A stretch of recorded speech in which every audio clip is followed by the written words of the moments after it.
आप सभी भक्तों का हमारे चैनल BS शर्मा भारद्वाज में स्वागत है। भक्तों, आज की कथा में हम पुत्रेष्टि कथा हरिवंश पुराण की 21वें दिन की कथा का वर्णन कर रहे हैं। आप सभी ध्यान लगा करके इस कथा का श्रवण करें।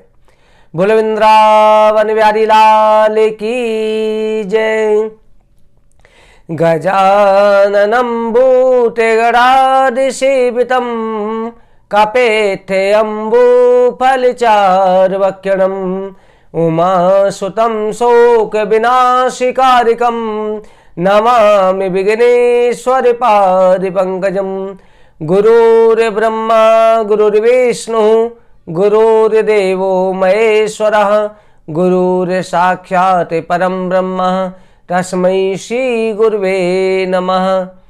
कृष्णाय वासुदेवाय हरे परमात्मने प्रणतक्लेशनाशाय गोविन्दाय नमो नमः। नैमिषे सूतमासीनः मविवाद्य महामतिं कथामृतरसस्वादः कुशलः शौनको ब्रवीत। एक समय पर नैमिषारण्य तीर्थ में सोनाकर 88,000 ऋषियों ने श्री सूत जी महाराज से प्रश्न किया कि भगवान मनवंतर का और साथ में यमलोक परलोक की यात्रा का वर्णन क्या है। श्री सूत जी महाराज सर्वप्रथम भगवान श्री नारायण को नमस्कार करके नारायणम नमस्कृतम नरं चैव नरोत्तमं देवी सरस्वती व्यासम ततो जय मुदीरेत। भगवान श्री नारायण को, गुरु व्यास जी महाराज को, देवी सरस्वती को प्रणाम करके इस कथा का आरंभ करते हैं। श्री सूत जी महाराज कहते हैं कि ऋषियों, सप्त ऋषियों का जो स्थान है उससे 13 और पृथ्वी से 39 लाख योजन दूर ध्रुवलोक है। वो विष्णु का परम पद कहा जाता है। यहाँ पर उत्तानपाद के पुत्र भगवत भक्त ध्रुव निवास करते हैं। अग्नि, इंद्र, प्रजापति, कश्यप, धर्म इसकी परिक्रमा करते हैं। ये स्तंभ के समान है। संपूर्ण ग्रह नक्षत्र वायु से प्रेरित होकर के वैसे ही घूमते हैं जैसे कोलू के बधे बैल में बैल घूमते रहते हैं। भक्तों, सूर्य मंडल से ध्रुवलोक 38 लाख योजन और ध्रुवलोक से महलोक 1 करोड़ योजन दूरी पर इस प्रकार से इनका स्थान बसा हुआ है। इधर पृथ्वी से 99,000 योजन दूर और पाताल के 30,000 योजन की दूरी पर भगवान शेषनाग का निवास स्थान है, जो अनंत नाम से विख्यात है। इनके 1000 फन है। उस फन पर रखी हुई पृथ्वी सरसों के दाने के समान शोभायमान होती है। भक्तों, इससे जो है ब्रह्मांड के भीतर ही दक्षिण दिशा में पाताल के नीचे गर्भोद के ऊपर अग्निवास पितरगण भी अपने वंशजों की शुभकामना से निवास करते हैं। पाताल लोक से नीचे गर्भोद स्थान में यमलोक है, जहां सूर्य के पुत्र भगवान यम अपने गणों के साथ निवास करते हैं। वो अपने दूतों के द्वारा लाए गए प्राणियों को भगवान के आदेश से कर्म के अनुसार दंडित करते हैं। वैसे तो अनेकों नरक हैं, लाखों नरक हैं, जिसमें प्राणियों को प्रत्येक कर्मों की सजा का फल मिलता है। परंतु जो मुख्य नरक हैं, जिनमें सबसे पहला त्रामस, जो मनुष्य पराई स्त्री का और दूसरे के धन का हरण करता है, वो इस नरक में गिराया जाता है। इसे यमदूत कालपाश में बांध करके गिराते हैं। जीव भोजन के लिए इधर उधर फिरता है, वहां लाठियों से पीटा जाता है, उसे कुछ भी नहीं मिलता, केवल अंधकार होता है। दूसरा नरक है अन्नतामस, जो कई बार कहता है तू मेरी धर्म की बहन है, तू मेरी शिष्या है, ये कहकर के झूठ बोल करके जो उपभोग करता है वो पापी इस अंधतामस नरक में गिराया जाता है। वहां उसे कड़ी यातनाएं भोगनी पड़ती हैं। जड़ से कटे वृक्ष के समान उसका शरीर सूख जाता है और वो त्राय त्राय करता हुआ उस अंधकार में पड़ा हुआ अपने कर्मों के फल को भोगता है। तीसरा नरक है रौरव, जो मनुष्य अहंकार से एवं अपने अभिमान में आकर के दूसरी प्राणियों से द्रोह करता है, हर समय सबसे अभिमान में बातें करता है, दूसरों को दुखी करता है, हर समय नीचा दिखाता है, उस मनुष्य को इस नरक में गिराया जाता है। वहां भूरी भृंग जीव उसके शरीर के मांस को नोच नोच करके खाते हैं। चौथा नरक है मारौरव। मारौरव जो है वहां पर भयंकर विष वाले मृग उसके शरीर के टुकड़े टुकड़े कर देते हैं। पांचवा कुंभी पाक, जो अपने पेट के लिए निर्दोष जीवों की हत्या करता है, उस मनुष्य को यमदूत खोलते हुए तेल में कढ़ाई में डाल करके उन्हीं जीवों को खिलाते हैं। छठवां नरक है कालसूत्र, जो व्यक्ति अपने माता पिता से ब्राह्मणों से द्रोह करता है, माता पिता को गलत बात बोलता है, अपशब्द बोलता है, माता पिता का अपमान करता है, संत ब्राह्मणों का अपमान करता है, उसे इस नरक में गिराया जाता है। वह अग्नि से 10,000 योजन की तांबे की भूमि तपाई जाती है, उस पर उस पापी को दौड़ाया जाता है और छटपटाता हुआ इधर उधर गिरता है। शरीर में जितने रोम हैं उतने वर्षों तक वह दुर्गति भोगनी पड़ती है। सातवां नरक है असिपत्र वन, जो धर्म पथ को त्याग करके पाखंड का सहारा लेता है, उसे इस नरक में गिराया जाता है। यमदूत उसे कोड़ा मार मार करके दौड़ाते हैं और तीक्ष्ण धार वाले पेड़ों के पत्ते उसके शरीर पर गिरते हैं, उसके शरीर के टुकड़े टुकड़े होते हैं और बार बार जुड़ते हैं। आठवां नरक है सूकर मुख, जो राजा या मंत्री या सेनापति निर्दोष प्राणियों को दंड देता है और जो निर्दोष ब्राह्मणों की हत्या करता है, उस पापी को उस नरक में गिरा करके जैसे गन्ने को पेला जाता है वैसे वहां पर यमदूत पेलते हैं। नौवां नरक है अंधकूप, जो निर्दोष जीवों को मारते हैं, उस नरक में निर्दोष जीव उसके शरीर का मांस चूस चूस करके खाते हैं। 10वां नरक है कृम भोजन, जो बिना किसी को दिए स्वयं खाता है, गौग्रास भी नहीं निकालता, जाने कि भोजन मिलता है, घर में माता पिता भूखे हैं, बच्चे भूखे हैं, लिया अपना बनाया और खा लिया, अपना पेट पहले भर लिया, ऐसे प्राणी को यहां गिराया जाता है और वहां पर एक कुंड होता है जिसमें कीड़े भरे होते हैं, वो कीड़ों को खाता है, कीड़े उसे खाते हैं। 11वां नरक है संदस, जो लोग चोरी से या जबरदस्ती किसी गरीब का, ब्राह्मण का, निर्धन का, गरीब का धन छीन लेते हैं, वहां पर नरक में जाकर के यमदूत उसका सरासी से मांस नोच नोच करके वहां पर जीवों को खिलाते हैं। 12वां नरक है सप्त सूर्मी, जो पुरुष पराई स्त्री से, जो स्त्री पराये पुरुष से संभोग करती है, उन्हें यमदूत वहां लोहे की मूर्ति से स्पर्श पर उनका संगम कराते हैं। जो लोहे की मूर्ति अग्नि से तपाई हुई होती है उसका आलिंगन कराते रहते हैं। 13वां नरक है ब्रजकंटक सालमली, जो मनुष्य सभी धर्मों की स्त्रियों से व्यभिचार करता रहता है, सभी को परेशान करता रहता है, स्त्रियों का धर्म नष्ट करता रहता है, उसको जो इस नरक में गिराया जाता है, वहां पर सैमल के वृक्ष पर चढ़ा करके उसके शरीर को छिन्न भिन्न किया जाता है। 14वां सबसे भयंकर नरक है बैतरणी नदी, जो उच्च कुल में जन्म लेकर के भी निषिद्ध भोजन करता है, गौ सेवा नहीं करता, दान पुण्य नहीं करता, धन होते हुए भी यानी निर्धन है वो भी अपना यथाशक्ति, कहते हैं गरीब से गरीब को वो भी अपनी यथाशक्ति दान करना चाहिए। गरीबों को भोजन कराओ, किसी की सहायता करो। और जो पैसा होते हुए भी नहीं करता उसे इस नरक में गिराया जाता है। उस जीव को देख करके वह नदी खोलने लग जाती है। इसलिए गाय सेवा अवश्य करनी चाहिए।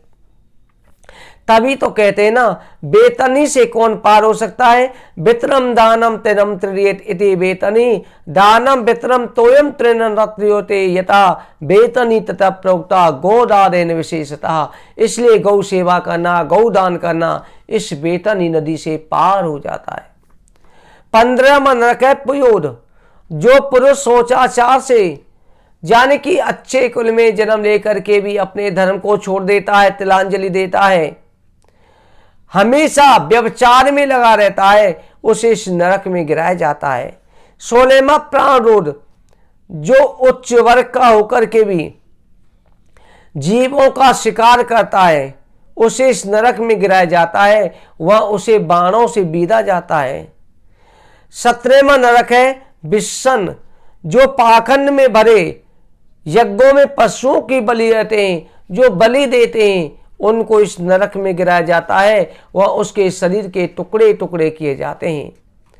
18वां नरक है लाला भक्ष, जो दुदासी होकर के अपनी पत्नी को मदिरा पान कराता है, अभक्ष भोजन कराता है, जबरदस्ती उसका धर्म नष्ट करता है, अपनी पति होने का ज्यादा ही पाखंड करता है, दिखावा करता है, तो उसको जो इस नरक में गिराया जाता है। 19वां सरमेदन, जो चोर या डाकू या राजपुरुष किसी के घर में आग लगा देते हैं, किसी को विष देते हैं, व्यापारियों को लूटते हैं, उन्हें वहां पर 7 से 20 कुत्तों से कटवाया जाता है। 20वां अविरसमान, जो मनुष्य गवाही देने में, व्यापार में, दान के समय, इन सब में बात बात में झूठ बोलता है, उसे वह पर्वतों से गिराया जाता है। 21वां अपान, जो ब्राह्मण, ब्राह्मणी अथवा व्रत में स्थित कोई भी प्रमादवश मद्यपान करता है, यानी कि व्रत के समय में भी शराब पीता है, व्रत को नष्ट करता है, उसे इस नरक में गिराया जाता है। और इस नरक में गिरा करके वहां पर जबरदस्ती यमदूत गलाया हुआ लोहा वहां पर पिला। अगला नरक है 22वां नरक, जो है खार कदम, जो स्वयं अधम होकर के उच्च होने की चेष्टा करता है, अपने पूजनियों से अपनी सेवा कराता है, अपने आप को बड़ा समझता है, जिसे घमंड होता है, उसे इस नरक में गिराया जाता है और उसे गरम गरम खोलते हुए पानी में डुबोया जाता है। 23वां नरक है रक्षगण भोजन, जो पुरुष स्त्री नरबली से भद्रकाली देवताओं की पूजा करते हैं, प्रसाद के रूप में मांस खाते हैं, वही बलि दिए हुए जीव नर राक्षस बन करके उसके शरीर के वहां टुकड़े टुकड़े करते हैं। 24वां नरक है शूलप्रोत, जो नर पशु वन अथवा ग्राम में निरपराध मृग जीवों को त्रिशूल, भाला, नुकीले शस्त्रों से मारते हैं, उन्हें इस नरक में गिराया जाता है। 25वां नरक है दंडसूख, जो सर्प के समान हर समय पर गुस्सा करते रहते हैं, बात बात पर जो गुस्सा करते हैं दूसरों पे, थोड़ी बात हुई फिर गुस्सा दिखाने लग गए, उन गुस्सा दिखाने वाले व्यक्तियों को इस नरक में गिराया जाता है। जो बेबातें ये गुस्सा करते रहते हैं बात बात पे, इसलिए गुस्सा ज्यादा नहीं करना चाहिए। गुस्सा करने वाले व्यक्तियों को गिराया जाता है और वहां पर जो है उन्हें सर्प जैसे चूहे को गले में दबाता है, वैसे गुफा में बंद कर देते हैं। 26वां नरक है अवत निरोधन, जो दूसरे प्राणियों को गड्ढा खोद करके दान में, गुफा में बंद करके सताते हैं, यमदूत भी उन्हें ऐसे सताते हैं। 27वां नरक है अक्ष पर्यावर्तन, जो गृहस्थी घर में आए अतिथि, घर पे कोई मेहमान आ जाए, अतिथि आ जाए, उसको टेढ़ी दृष्टि से देखता है। और घर पर कोई भिखारी आ जाता है, भिखारी को आप पैसा मत दो, धन का वो दुरुपयोग कर सकता है, पर खाने को अन्न, कोई भूखा है, प्यासा है, तो खाने को अन्न जल जरूर दे दो। जो खाने को अन्न जल भी नहीं देता, आंखें दिखाता है, तो ऐसे व्यक्ति को उस नरक में गिराया जाता है। वहां चील गिद्ध को उसकी आंखें नोच नोच के खाते हैं। 28वां नरक है सूची मुख, जो अपने को बड़ा पैसे का अभिमानी समझ करके, जिसे पैसे का अहंकार है, जो घमंडी है पैसे का, दूसरों को छोटी दृष्टि से देखता है, तेज दृष्टि से, हर समय पर उन्हें अपमानित करता रहता है। यमदूत वहां उसे ले जाते हैं, उसके शरीर को ऐसे सीते हैं फाड़ फाड़ के जैसे दर्जी कपड़ा सीता है। इस तरह से वक्तों यमदूत इन नरकों में प्राणियों को जो है डाल करके दुख देते हैं। परंतु इस नरक से उद्धार होने के लिए अगर नरकों से बचना है तो सभी जो हो गया सो हो गया। जिस समय भी आपको ज्ञान हुआ है तुरंत नारायण की भक्ति में लग जाओ, आपका उद्धार हो जाएगा। भगवान श्री नारायण का नाम बड़े से बड़े पापों को भी नष्ट कर देता है। इसकी कथा आती है भक्त अजामिल की। अजामिल नाम का एक ब्राह्मण था। अजामिल जो है बचपन में बहुत बड़ा ही सुपात्र था। ब्राह्मणों का सत्संग करता, पूजा पाठ करता, यज्ञ हवन करता, उसकी शादी भी हो गई थी। परंतु एक दिन जो है वो जा रहा था, उसे दुष्ट पुरुषों की संगति लग गई। उसकी दोस्ती कुछ गलत लोगों से हो गई। वो वन में से अग्नि के लिए लकड़ी लेके आ रहा था। उसने एक वेश्या को देखा, उस वेश्या पर मोहित हो गया और वेश्या का संग करने लगा। गलत लोगों की संगति से, वेश्या के संग से उसने अपनी विवाहिता पत्नी को छोड़ दिया और वेश्या के साथ में रहने लगा। तो सभी लोगों ने उसे गांव से निकाल दिया। अब वो मां पापी हो गया। वेश्या के भरण पोषण के लिए उसने अब जीवों का शिकार करना शुरू कर दिया। चोरी करना, शिकार करना, लूटपाट करना, ये सब काम शुरू कर दिए। पर जो कहते ना पिछले पुण्य भी कभी ना कभी काम आते हैं, ना जाने किस जन्म के पुण्य पाप आगे आ जाए। तो एक दिन जो है अजामिल के कई संतान हो गई। सबसे छोटी संतान गर्भ में थी। एक बार चतुर्मास करने के लिए बहुत ब्राह्मणों की, संतों की एक मंडली उस गांव में आई और गांव वालों से कहा कि हमें कोई ऐसा स्थान बताओ जहां आज की रात हम रुक सकें, कल हम चले जाएंगे। गांव वालों में किसी ने मजाक में कह दिया कि महाराज यहां पर गांव के बाहर एक भक्त अजामिल रहते हैं, आप उनके पास चले जाओ। उन्होंने मजाक में कहा क्योंकि वो पापी था। अब संत वहां चले गए। वैश्या ने जो है उनका स्वागत किया, क्योंकि स्त्रियों के अंदर जो है मोह ममता होती है, स्वागत सम्मान की भावना होती है। यही माता बहनों का धर्म होता है। घर पर कोई आता है तो उसका स्वागत जरूर करती है, संत ब्राह्मणों का विशेष करती है। उसको वेश्या ने बैठने के लिए घर में संतों को, ब्राह्मणों को स्थान दिया। अब जब संत ब्राह्मण बैठ गए, उन्होंने कहा देवी हम आज रात को यहीं पर रुक लिए। उन्होंने कहा महाराज आपकी सेवा का मौका हमें मिला है, क्योंकि कोई भी उसके घर से पानी भी नहीं पीता था। आज संत ब्राह्मण आ गए। रात को अजामिल आया, कहा कि ये कौन है? तो उसकी पत्नी वेश्या ने कहा कि आप इस रात जो इनसे कुछ नहीं कहें, ये हमारे बड़े भाग्य जो संत ब्राह्मण हमारे घर पर रुक गए। कोई हमारे घर का अन्न भी जल भी नहीं पीना चाहता। संतों ने रात में कीर्तन किया। संतों को रात में होश हुआ ये तो पापी का घर है, ये तो बहुत बड़ा पापी है, हमारा धर्म नष्ट हो जाएगा अगर हम यहां से जाते हैं। इसने स्वागत किया, इसके घर का अन्न जल भी खाया है और इसका उद्धार करने का हमारा कर्म है। संत ब्राह्मण प्रातः जाने लगे। अजामिल से कहा कि हे अजामिल, कोई भी संत ब्राह्मण आता है तो रुकने के बाद, भोजन के बाद दक्षिणा चाहिए, हमें दक्षिणा दे दो। अजामिल ने कहा महाराज मैंने आपके दंड कमंडल नहीं छीने, यही मेरी तरफ से दक्षिणा है। उन्होंने कहा मैं दक्षिणा पैसों की नहीं, हम केवल ये चाहते हैं कि तुम्हारी जो होने वाली संतान है इसका नाम नारायण रख देना। अजामिल ने कहा महाराज ये बिल्कुल ठीक बात है, इसमें कौन सी बड़ी बात है, खर्चा भी बच गया, नामकरण संस्कार भी हो गया। क्योंकि संत जानते थे माता पिता का बड़े बच्चे से प्रेम होता है या छोटे बच्चे से ज्यादा होता है, इससे पुत्र के रूप में भगवान का नाम लेता रहेगा।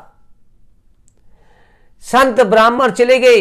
अजामिल अपने छोटे बेटा से बेटा हुआ, उससे नारायण बेटा आ जाओ खाना खा लो, नारायण बेटा आ जाओ खेल लो, नारायण बेटा आ जाओ सो जाओ, हर समय नारायण नारायण करता रहता। एक दिन अजामिल की मृत्यु का समय आ गया। मृत्यु के समय पर भयंकर यमदूतों को देखा। यमदूतों को देख करके उसने आवाज लगाई, बेटा नारायण ये देखो कौन आ गए, बेटा नारायण मेरी रक्षा करो। अब बेटा तो खेलने में लगा हुआ था, पर अंत के समय की जो डोर थी वो सीधी प्रार्थना, सीधी परमात्मा पर पहुंची। भगवान का सिंहासन हिल गया। भगवान ने अपने पार्षदों को भेजा कि जाओ अजामिल की रक्षा करो, मुझे पुत्र रूप में पुकार रहा है। भगवान के पार्षद आ गए। यमदूत प्राणों को खींच ही रहे थे। भगवान के पार्षदों ने कहा, अरे यमदूतों, इसने अंतिम समय में भगवान को पुकारा है, इसे छोड़ दो। यमदूत कहने लगे, महाराज ये तो अपने बेटे को पुकार रहा था। तब भगवान की दूत कहने लगे, चाहे पुत्र के रूप में भजो, चाहे भाई के रूप में भजो, अगर नारायण नाम मुख से निकल जाता है अंतिम समय में तो पापों को भस्म कर देता है। यमदूत चले गए। भगवान के दूत भी 1 वर्ष की अवस्था प्रदान करके, आयु प्रदान करके अजामिल को चले गए। अजामिल को ज्ञान हुआ।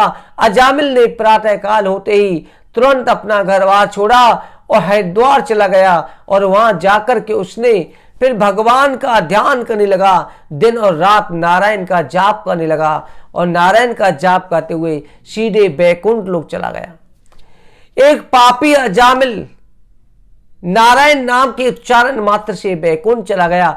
इसलिए भक्तों, हमेशा अपनी संतानों के नाम भगवान के नाम पर पहले बड़े बुजुर्ग इसीलिए रखते थे, कम से कम संतान के नाम से भगवान का नाम उच्चारण होता रहे। भगवान का नाम किसी ना किसी बहाने से लो, बेटे का नाम रख लो, पुत्री का नाम रख लो, किसी भी तरह से भगवान का नाम आपके मुख से निकलना चाहिए। ये आप ध्यान रखो। अगर नारायण का नाम केशव रखो, कृष्णा रखो, शिवम रखो, शिवांश रखो, रुद्र रखो, गोपाल रखो, माधव रखो, मेरे नारायण को किसी भी रूप में पुकारो, आपकी अवश्य रक्षा करेंगे। केवल हरि का नाम ही पापों से मुक्त करने वाला है। नरक से बचने के लिए केवल नारायण की भक्ति करो, भगवान का कीर्तन करो। ये माया नर्तकी है, नर्तकी का उल्टा कीर्तन कर दो। नर्तकी नचाने वाली होती है और कीर्तन उद्धार करने वाला होता है।